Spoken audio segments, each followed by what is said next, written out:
Everybody, this is T. Falcon Napier. Welcome to Building a Career That Matters. Today we're going to be going over the results of the 2022 Success Strategy for Human Development Professionals.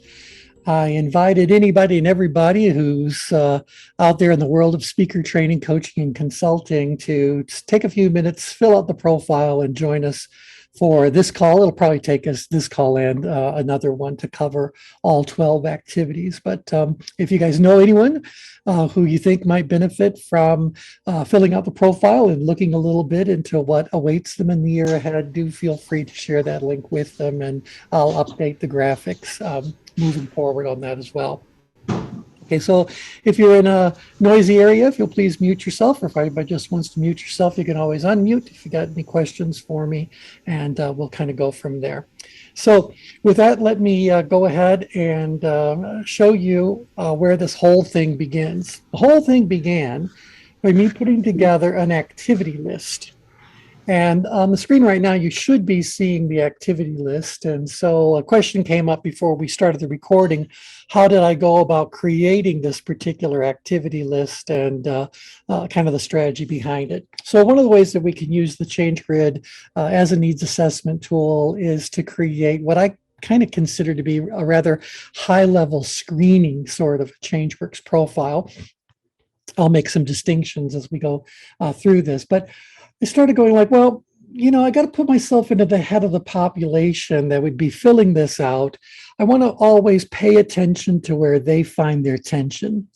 And at the start of any new year, I imagine the big question on their head is, what are they trying to accomplish in the year ahead?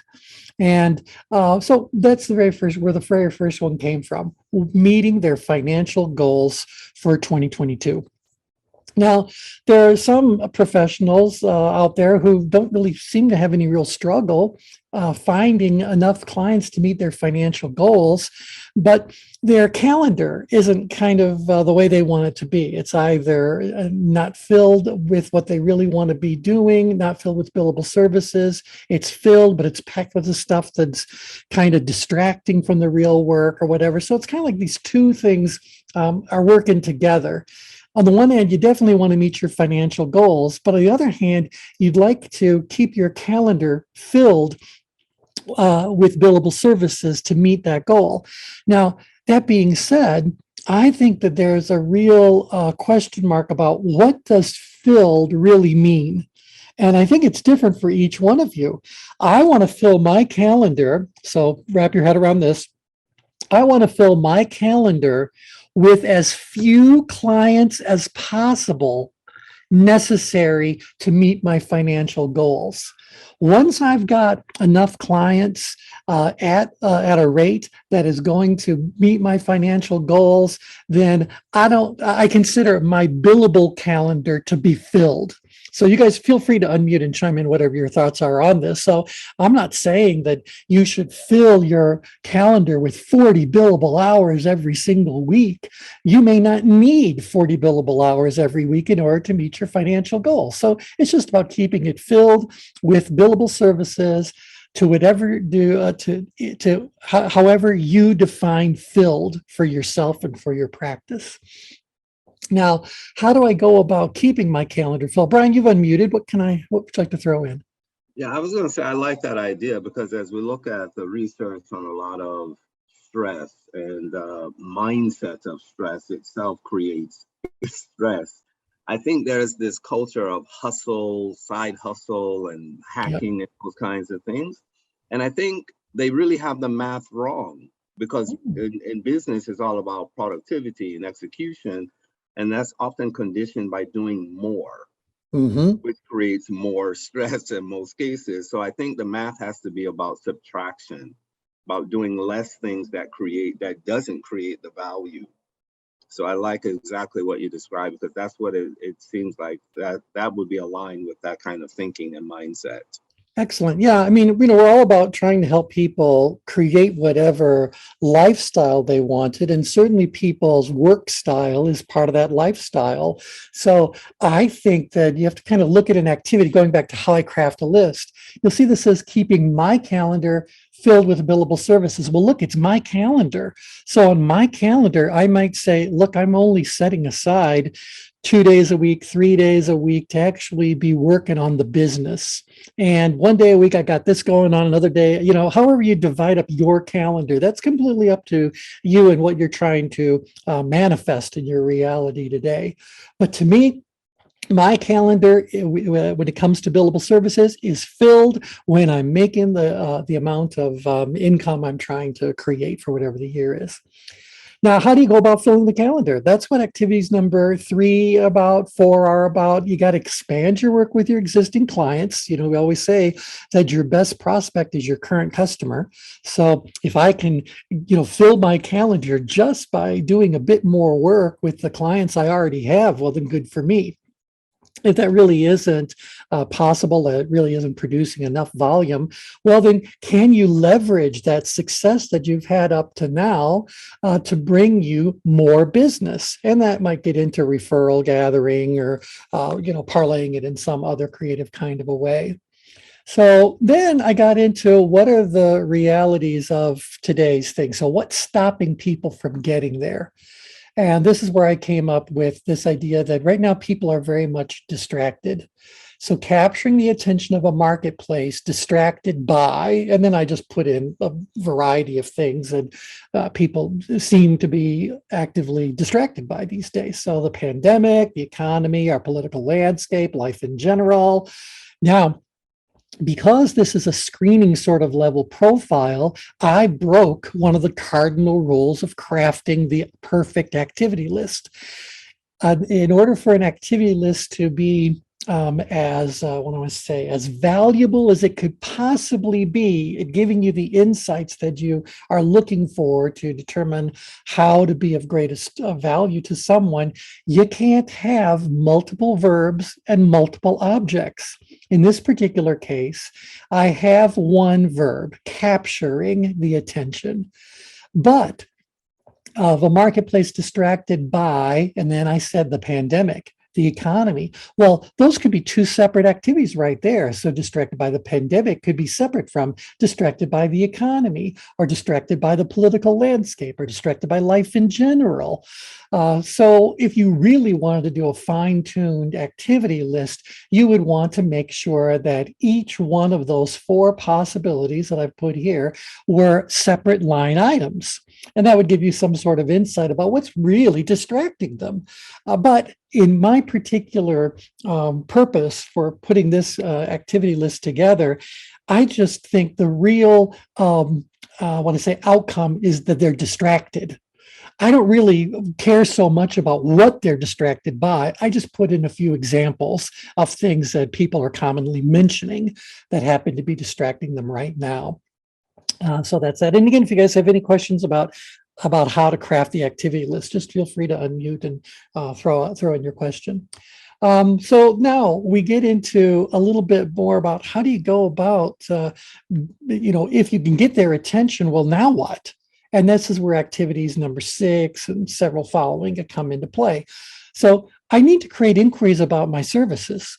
And if I want to fill my calendar, I have to have more inquiries than I have capacity for working with clients. If you only have sufficient inquiries, like let's say you need 10 clients and you only get 10 inquiries, you're going to have a 100% conversion rate in order to meet whatever your objectives happen to be. That's not the way sales works. So I have to have inquiries about my services that exceed my capacity to handle the business. That's number one, just how the math ends up working. But number 2, that puts me in a very strong position to be able to choose the clients I really want to work with. So you could fill your calendar with all kinds of things that will give you money, but I'm hoping you want to fill your calendar with clients that you find interesting, that you like talking to, that somehow or another are allowing you to expand and grow in some way other than your bank book. So we need to have inquiries in excess of our capacity to handle the business that converting those inquiries might bring us.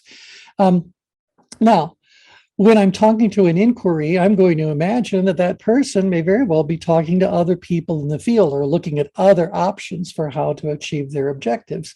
And that's where we get into this idea of number 7, establishing myself as the best choice for my prospective clients to make.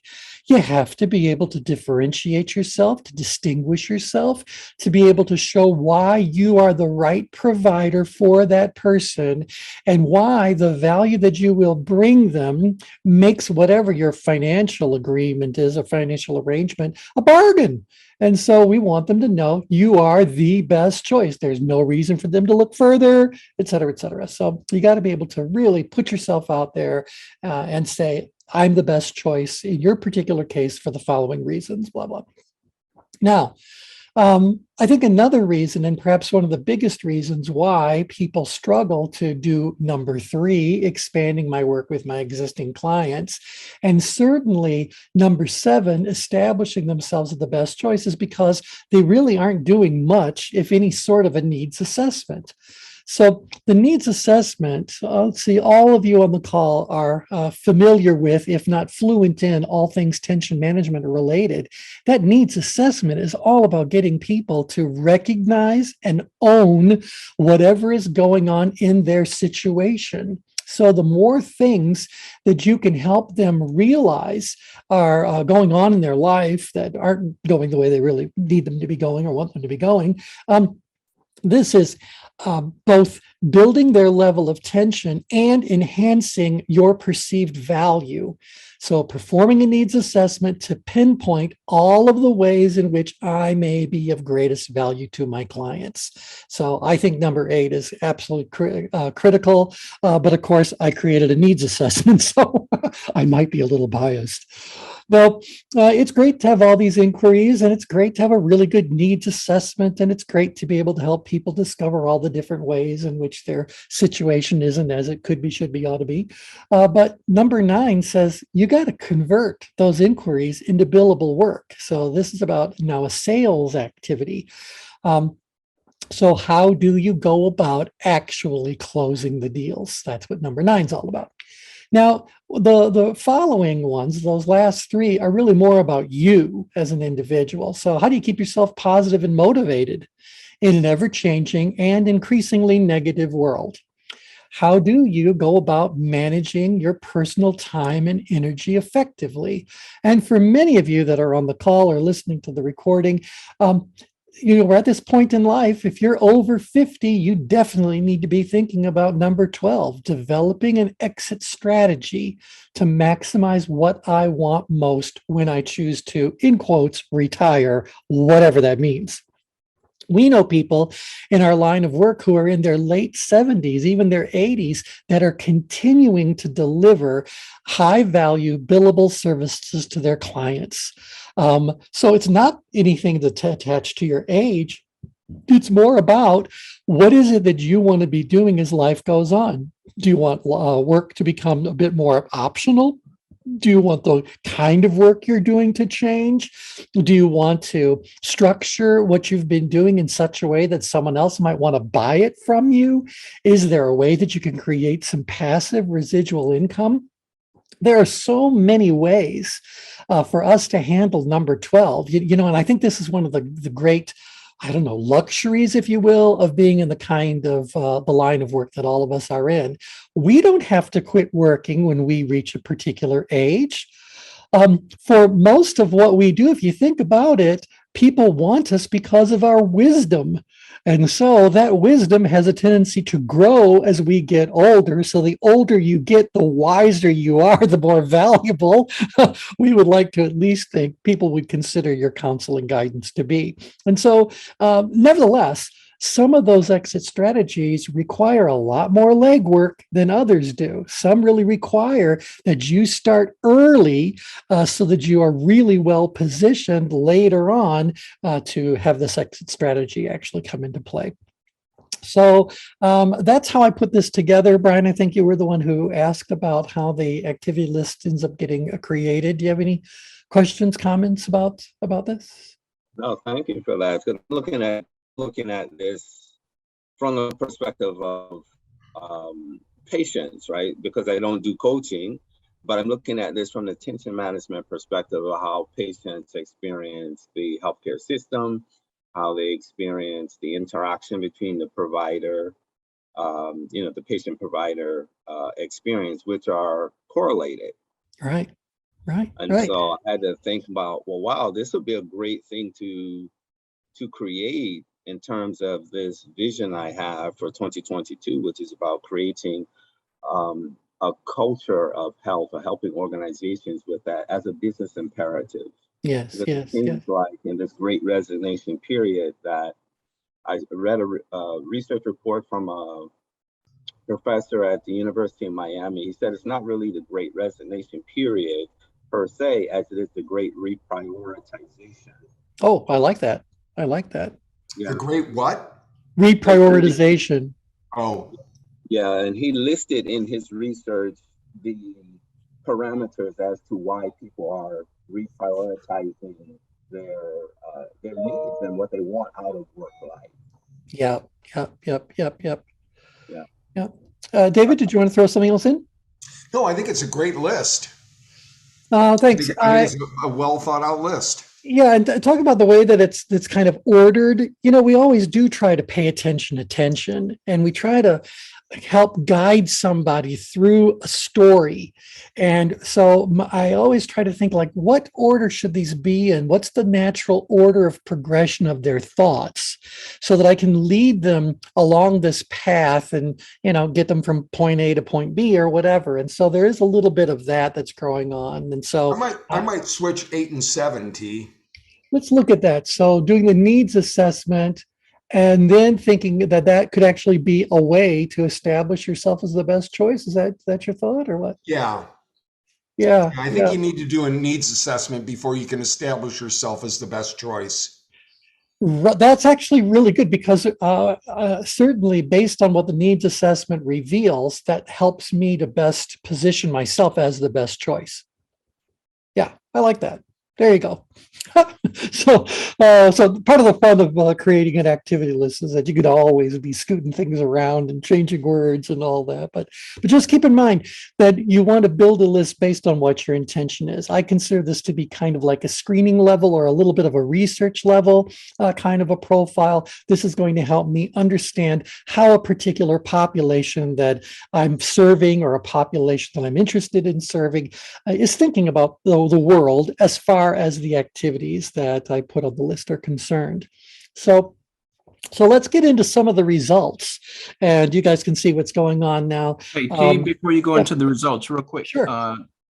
Would you say that the description of number 10 matches number 5, where you gave the explanation of why you crafted number 5 as having multiple possibilities?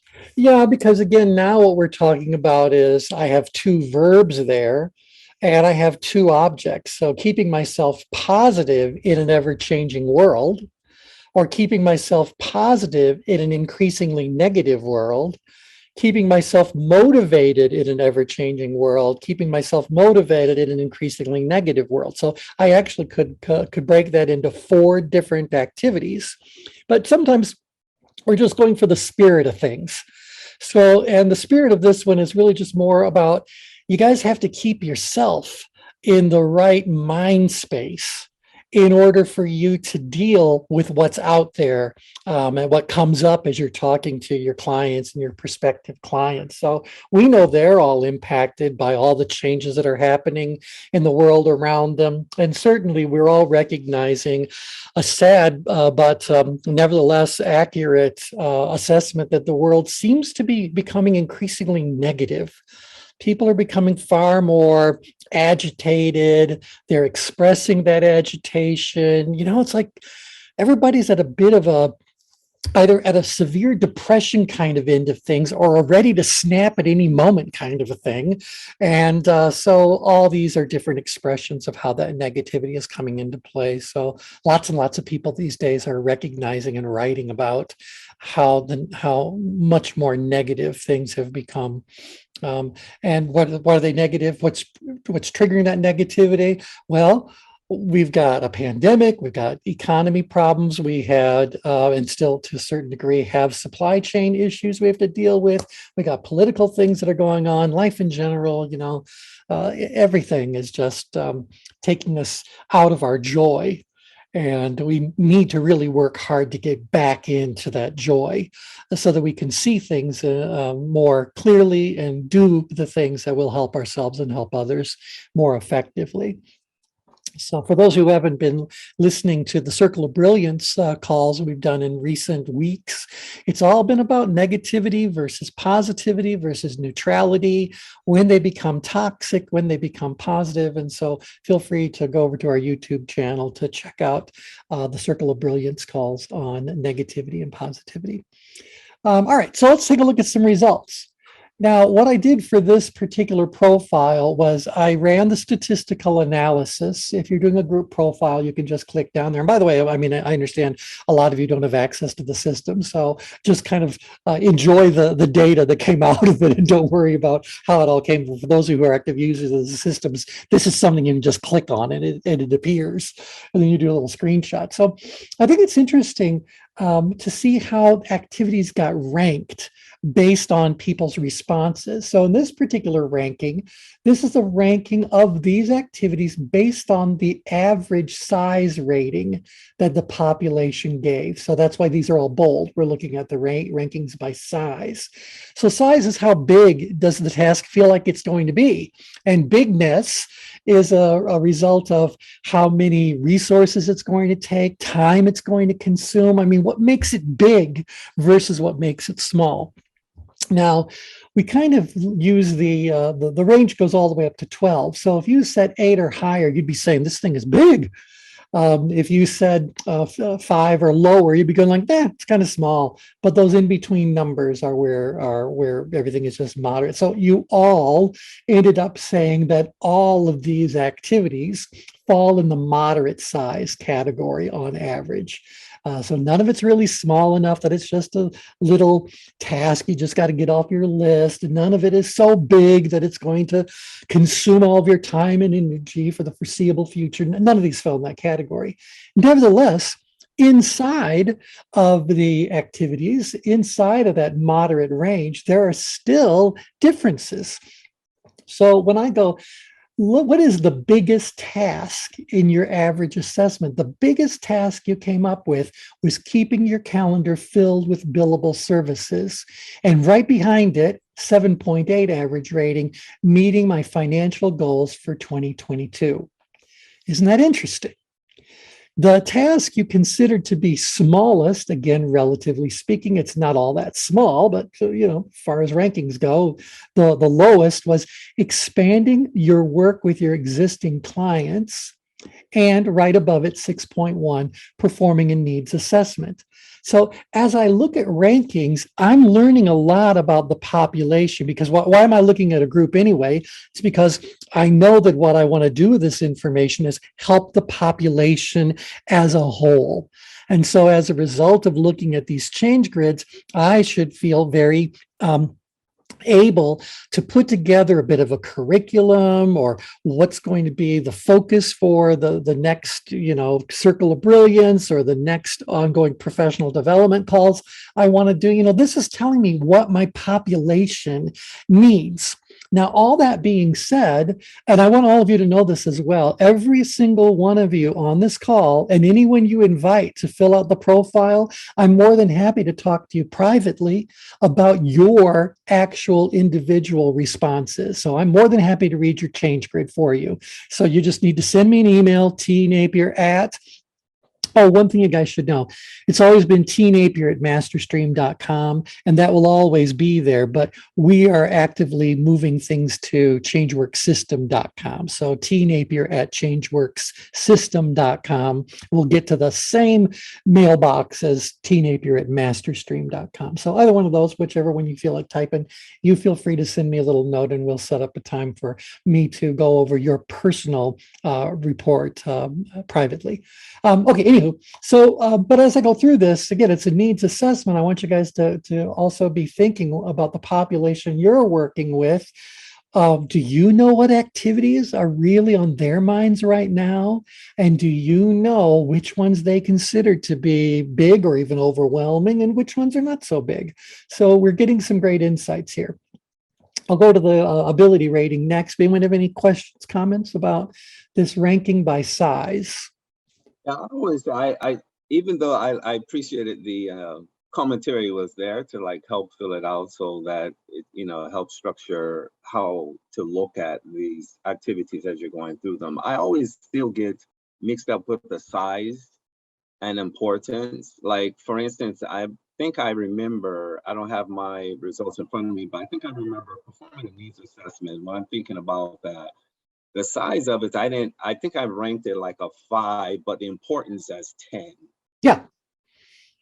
Yeah, very different things. I was thinking like it's not a difficult task to do, but for, if I'm working with from a population health perspective, that's quite important. And that should be, as David was talking about, for me, that would be one of the first things, because I want to understand how they're experiencing the diagnosis. Like, what's the story behind some of their health crises, right? Sure. So it's very, very important, but I'm not sure why I ranked it size-wise like a 5. Well, because size is really an expression of resource consumption. So you think about the resources that we all have in a given day. We only have so much time. We only have so much energy. We only have so much bandwidth. We only have so much, you name the physical resource, and the fact is they're all limited.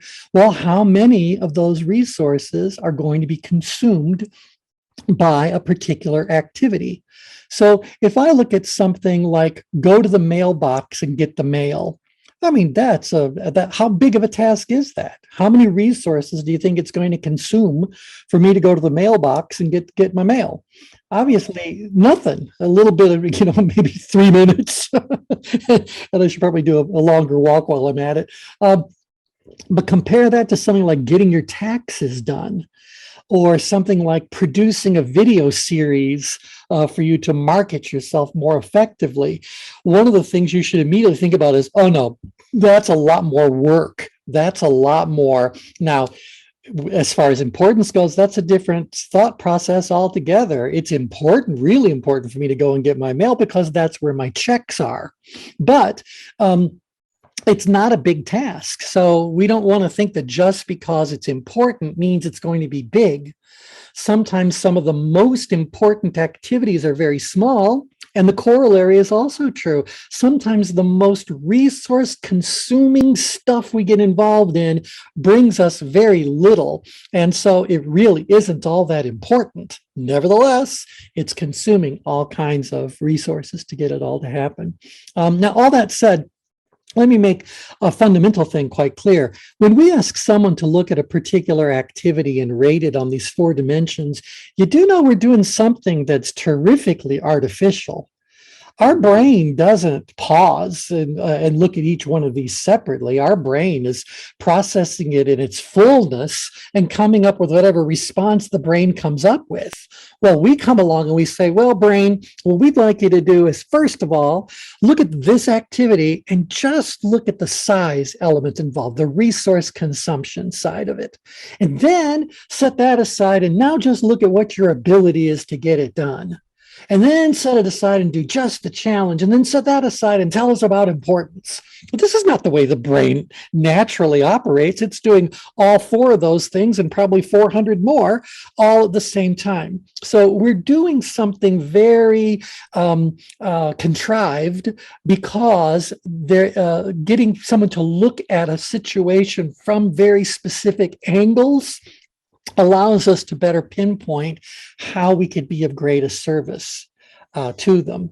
Because if I know there's a size problem, I'm going to need to work with them about managing resources more effectively. Where if they have an importance problem, I need to help them to understand what's going on, priorities, why they value it or don't value it, as the case may be. So the results point me in the direction of the kinds of conversations and services I might actually need to be focusing on. Thoughts about that? No, but it sure looks like an outgrid group. Oh, you are correct. So, yeah. And here's the thing. I'll also tell you guys from the beginning, while there are certain individuals, in fact, most of you had one or two activities that are just kind of very clearly ones that are on your mind. So not necessarily big problems or whatever, but there's a hierarchy of things that come into play for every single one of you. As David observed by looking at the other columns, you are very much an outgrid group. But when we start looking at the actual profiles, you'll find that most of you are in the general vicinity of optimum performance on most activities. Now, good for you, yay. But our work isn't over. Our work is just beginning. The work of a coach, for example, is not to take someone from that they're so far away from where they want to be that they need a coach to help them get to where they're going to go. I think the greatest value of coaching is working with people who are most of the way to where they want to go most of the time and help them get the rest of the way. We do a program called The Accountable Self, and it has a couple of little subtitles that we use kind of interchangeably. But one of them is becoming a finisher in a world of starters. If your life is filled with, we talk about conquering the 80% existence, if most of your life's activities have been completed 80% of the way, and you do that 80% of the time, well, imagine what life could be if we could get you to finish what's actually been started. And so I think that that's where a lot of the work of human development professionals come into play. So I don't mind saying to you guys that, as David has just observed by looking at the numbers, you guys are plotting by and large in a darn good area on the change grid, but there's still work to be done to add that level of polish to help you become finishers in the world of starters to conquer that 80% existence. Okay, anyway, that's size. Other questions, comments, thoughts about size? All right, then let's take a look at the next thing. This had to do with ability. Now, this is really helping us now on the needs assessment side of things when it comes to what is our action plan going to be. Again, the highest possible rating would be 12. Anything 8 and above is considered to be high. Anything 5 and below is considered to be on the low end of scales, and everything in the middle is in the middle. So ability, I want to know, which activity do you consider yourselves as a group to be most capable of doing? Highest level of ability. Look at the activity. With a score of 9.4, that's significantly high. Don't think you ever see a 12, you don't. In fact, it's even unusual to see a 10 point something. But nevertheless, for your ability, 9.4 for keeping yourself positive and motivated in an ever-changing and increasingly negative world. So good for you. You guys view yourselves as having the ability to do that. Not all of you, but most of you. Obviously, that's why the number's high as it is. At 9.1, converting most inquiries into billable work. Most of you think that you are pretty good at closing a deal when you find yourself talking to a qualified prospect. And so meeting your financial goals with an ability rating of 8.9, that's really good. Really good. You know how to do a needs assessment. You know how to establish yourself as the best choice. So I see a lot of very high levels of ability. Now, mind you, these aren't 10s, these aren't 11s, these aren't 12s. So this is not an average rating that indicates mastery of any of these activities. But nevertheless, there's a solid performance that these numbers would indicate. Now, although I'm always wanting to take someone's ability up on all activities pretty much all of the time, if I'm putting together kind of an action plan, a developmental sort of plan, I have to look at where people perceive themselves as having the lower levels of ability, because this is where the work needs to be done. So isn't it interesting that your lowest rating, two of them are tied, was about creating inquiries about my services that exceed my capacity to handle the business? So let's just stop there for a second. And I want you guys to kind of unmute and throw in your thoughts on this one. If you've got a really, or I'll say that, a relatively moderate, remember 6 is the exact center. So 6.9 is a little bit higher than the center of moderate. You got 6.9 on average for creating inquiries, but you got a 9.1 for converting those inquiries into billable work. What would you say the problem for this population? What is this population's problem? Need more inquiries. Right, because if you don't get those inquiries, does it really matter how good you are as a closer? Nope. If you don't have sufficient inquiries, you are pretty much being pushed to convert anything and everything that comes your way into a billable relationship. And while you might be happy to have the money, we all know that not all clients are created equally. Some are a lot more work to do. And most of you at this stage in your careers have realized that not all the clients you could have were necessarily worth having. So comments about that, thoughts about that, stories anyone wants to share? So yeah. So I think that this is telling me a really, really important story as I look at this. Now, tied with creating inquiries was about developing an exit strategy. And again, you guys are just saying, like, when it comes to my ability, I'm moderate on average as a flock. So what are we going to do about that? How do we get the ability to go up when it comes to both of those activities? You got a couple tied at 7.6, expanding your work with existing clients.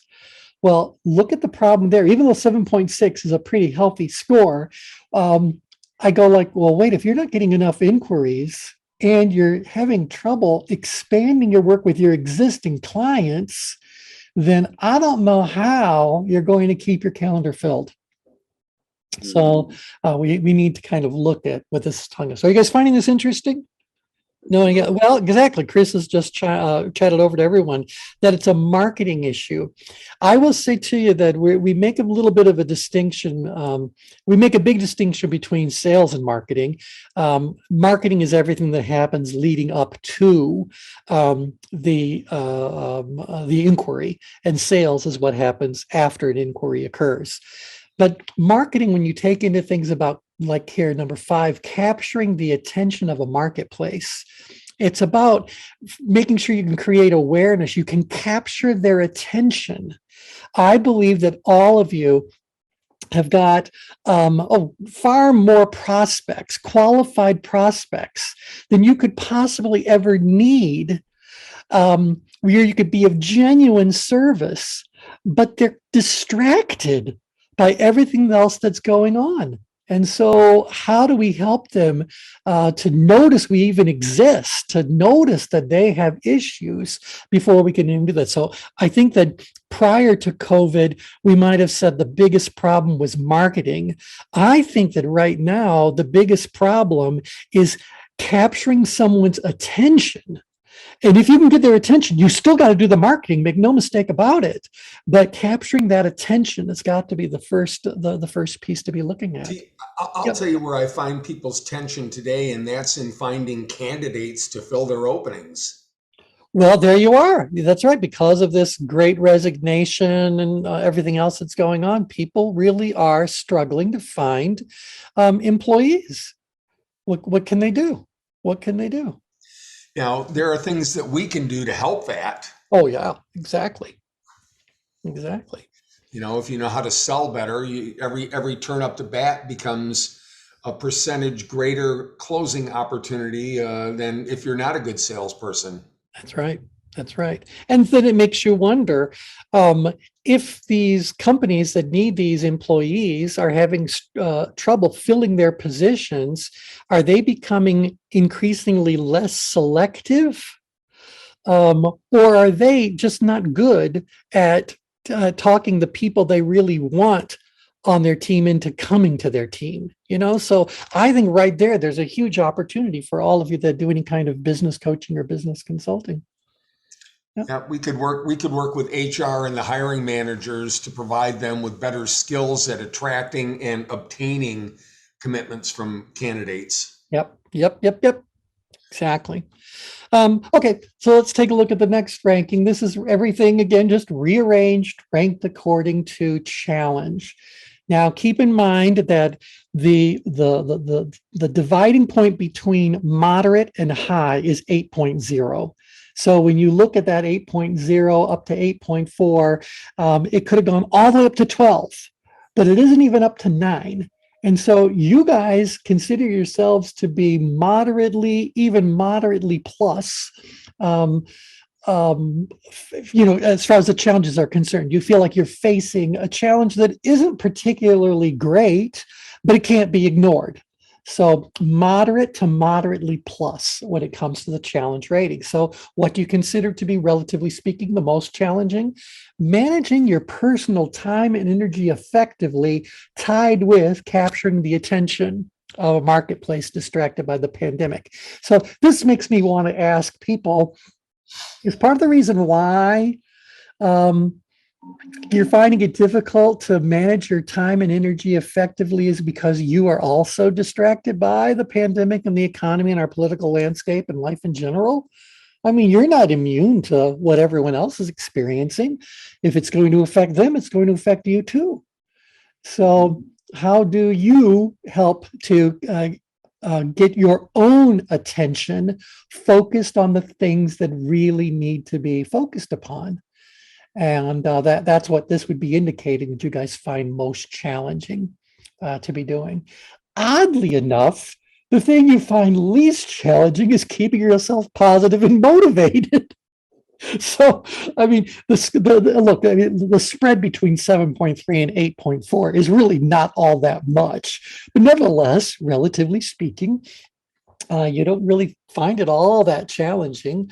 6 is the exact center again, so you find it a bit more challenging than average to keep yourself positive. But I guess I'm throwing these things out there because it seems to me that you have some work to be doing on yourselves about keeping your own mind in the right place, keeping your own self-motivated, positive, etc. Because if you can't do that effectively for yourself, then a whole bunch of these activities become less likely to happen. Thoughts about that?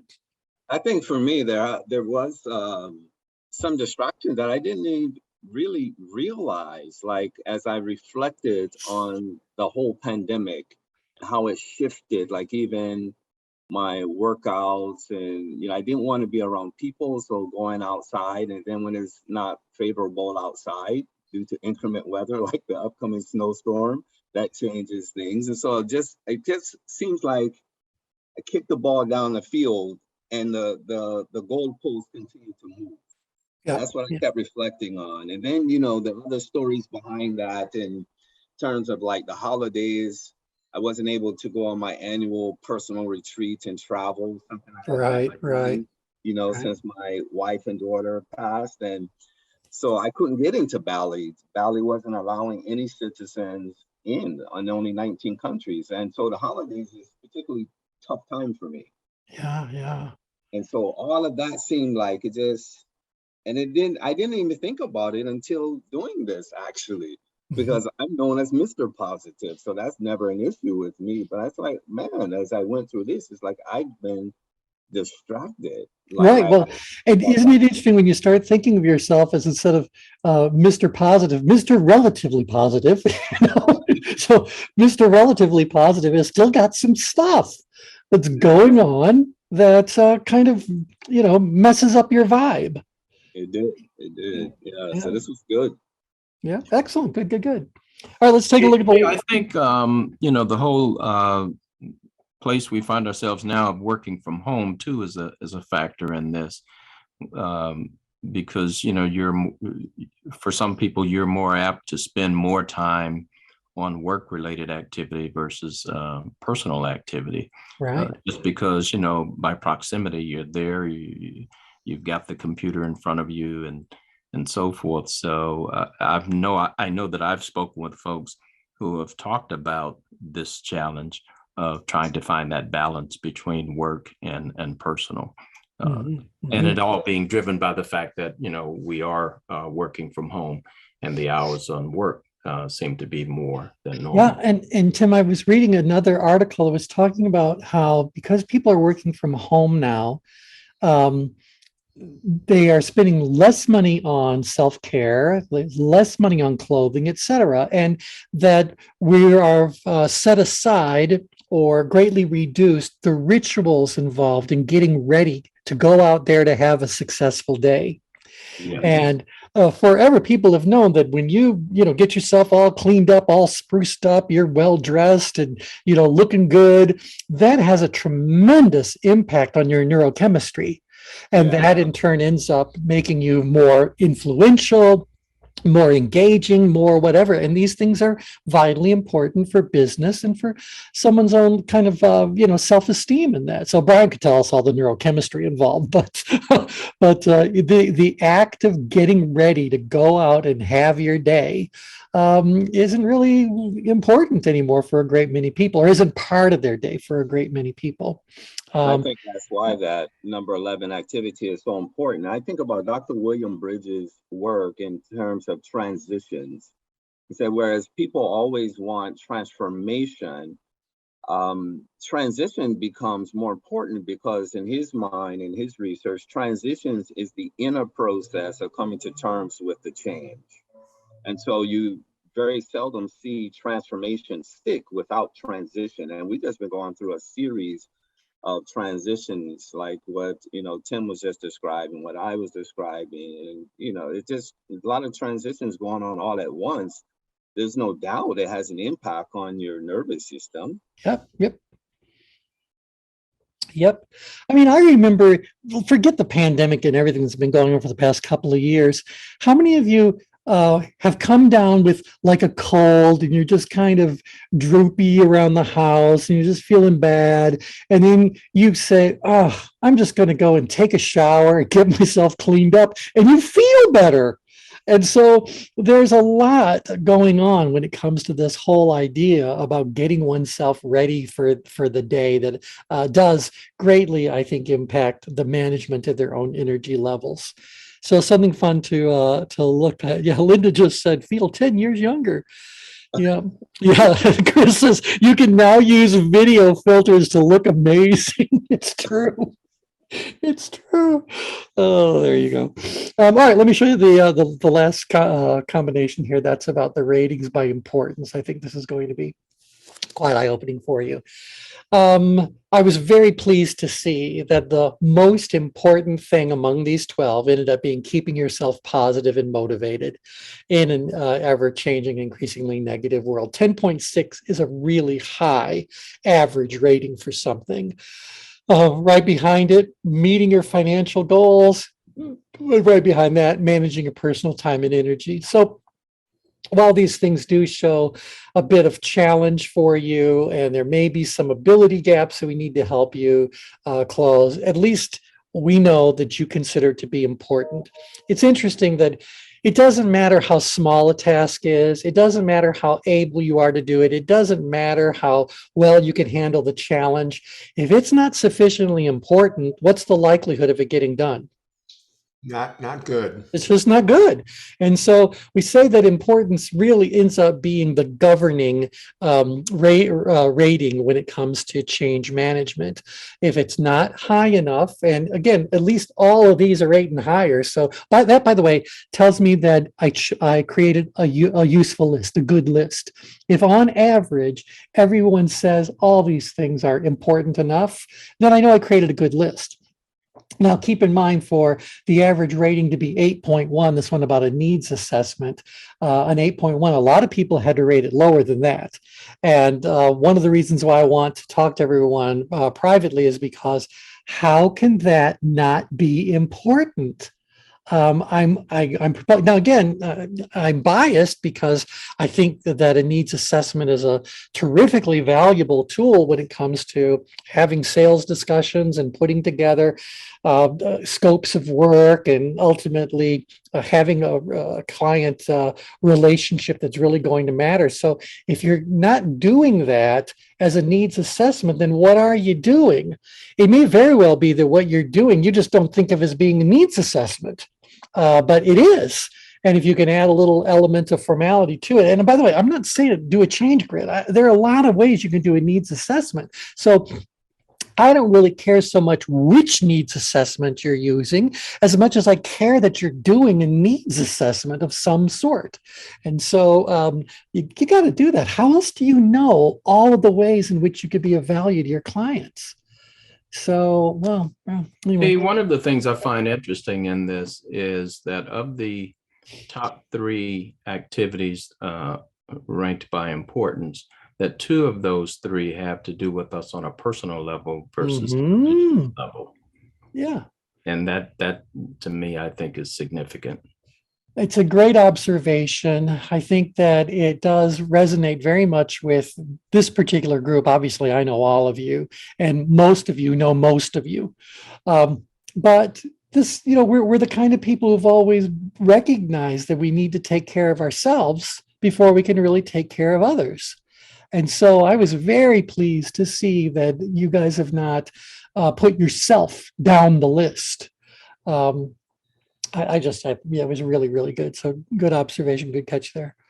All right. So anyway, do you think that's relative to experience and age? Because I'm thinking like what Dave was talking about, like I think the largest demographic in the workforce, 35% or so, is the millennials. And they will quit quickly without a plan B.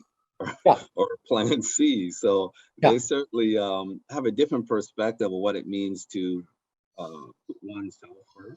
Right. I think it has to do with, I think it has a lot to do with that. I mean, whether it's a generational distinction, whether it's about the value systems that people hold, whether it's about emotional intelligence, whether it's about, just whatever someone's personality is. I think there's a lot that goes into it. Certainly, I would like to think that people who have become part of the human development industry are interested in human development, and that includes their personal development. So, I'm not really all that surprised. Again, very pleasantly pleased to see it's turned the way that it is. But can you imagine how successful someone in our line of work would be if they didn't keep themselves positive and motivated? They didn't manage their personal time and energy effectively. I mean, I think everyone on the list is self-employed. So how would that work out if you didn't do those 2 very well? It wouldn't be around. Okay, so we got some time. Let's get into the actual activities themselves.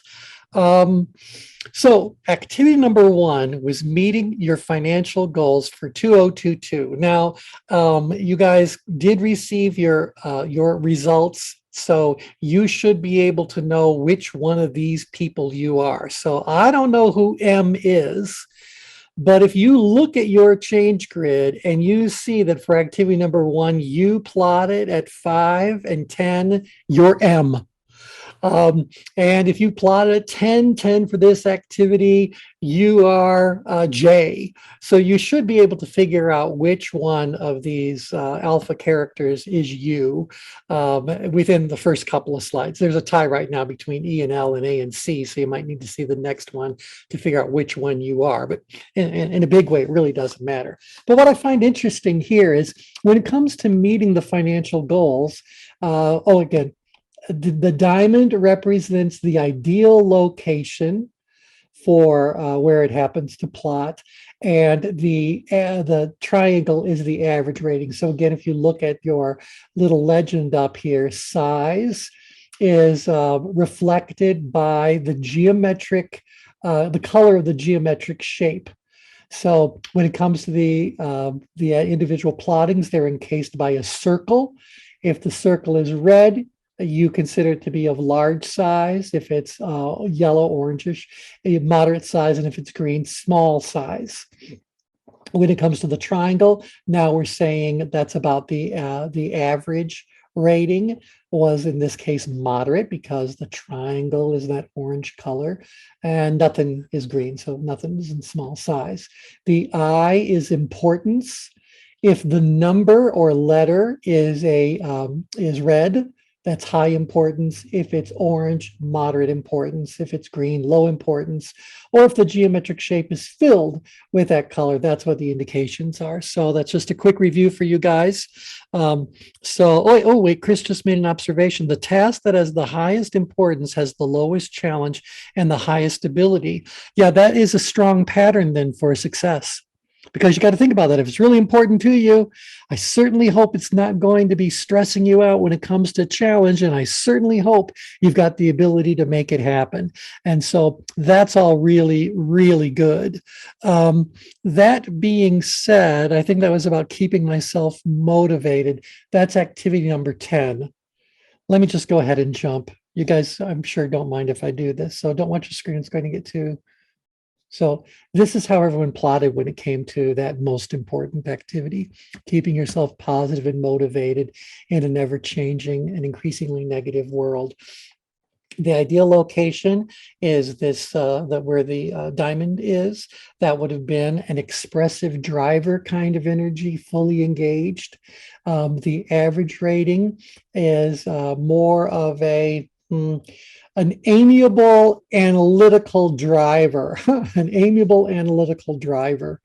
So that's a gentler way of doing things. It has less tension involved, less energy around making it happen. As things move further down grid, there's a level of contentment that is going up, that people might be becoming a little bit more, if we get into power apathy, complacent and ambivalent, even all the way down grid, taking it for granted because it's such, maybe it's because it's just such a part of their nature. That's what I'm going to believe, because the importance was still whoever individual D is. You said that it's very important to you. See, it's red, very important to you. A moderately sized activity, but you view your ability as being a 12, master of it. And the challenge is only a 2. So we got this big scatter, like an explosion occurred all over the place, and nobody is at the desired rating.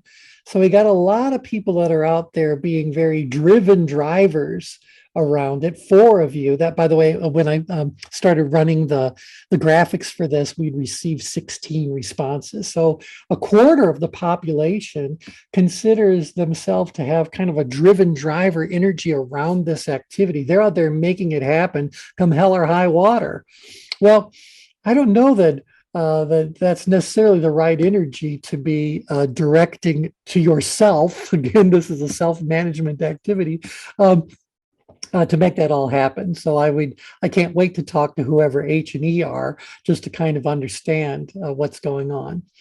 Now, I could read all these grids, obviously, but those of you that want to also do a little bit of practice on reading grids, you're welcome to unmute and throw in anything you see interesting as far as this activity is concerned. And again, we just jumped here because it was the most important one to you. Something that really catches my eye is that the lowest ability rating to do that was a 5. Most of you are rating yourself as 10 and higher for doing that. None of you thought of yourself as being a 7. Nobody chose 7 for ability. They went from 6 to 8, 9, 10, 11, 12, everything above there. So I find that scatter interesting. But obviously, if I was coaching individual F and perhaps individual L a little bit, to not view themselves as having the ability necessary to keep themselves positive and motivated, I'd like to understand what that's really all about. One said very important, L gave a high importance rating. That's why the letter is red, where F gave it moderately important. So I think that's really interesting. Any comments, thoughts, insights about what you're looking at for this particular activity? Oh, that's a spread diagram. It's quite scattered all over, but I am as the, again, we're using this as a needs assessment of how can I help people. I'm a little bit concerned that I see so many people rating the challenge of doing this lower than the ideal location. Not because they aren't doing it, but because they might be losing out on an opportunity to take it to a whole new level. So when I think about the optimal energy around keeping yourself positive and motivated, is really an analytical driver energy on average the right one, or being down here in power apathy or apathy? Is it really so easy for you to do that it requires little, if any, thought? And if that is the case, would there be value to you in putting a little bit more energy into keeping yourself even more positive, even more motivated, and maybe even looking into these ever-changing and increasingly negative situations that exist out there as kind of like an indicator of a new set of services you might want to put out there? So are you leveraging what this wonderful talent is to help others do likewise? You guys with me on this? I mean, if you've mastered it to the degree this shows you've mastered it, what are you doing with that mastery? So I look at this and go, well, an explosion has occurred, yes. But overall, I got a whole bunch of people who know how to do this, but are they leveraging it as effectively? So a couple of you unmuted. What's your thoughts on this one?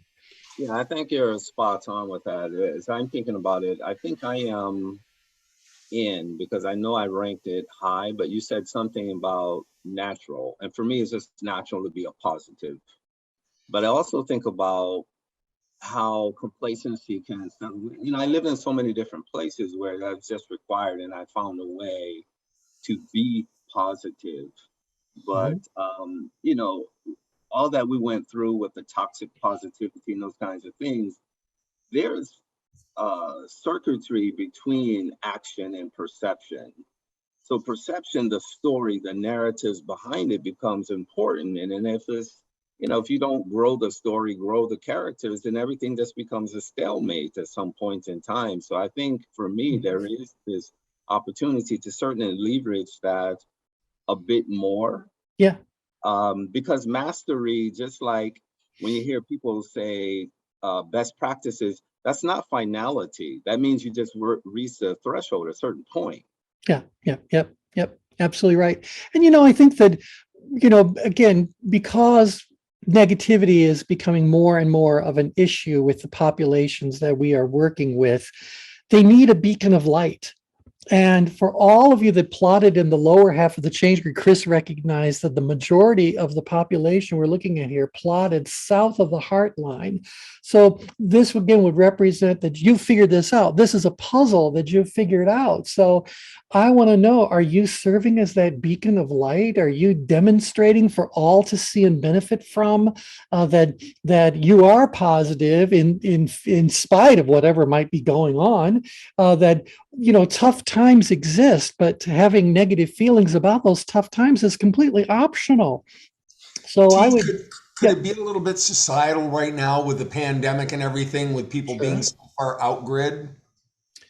Well, I think that a little bit of that out-grid thing is that feeling as though you've got to make it happen.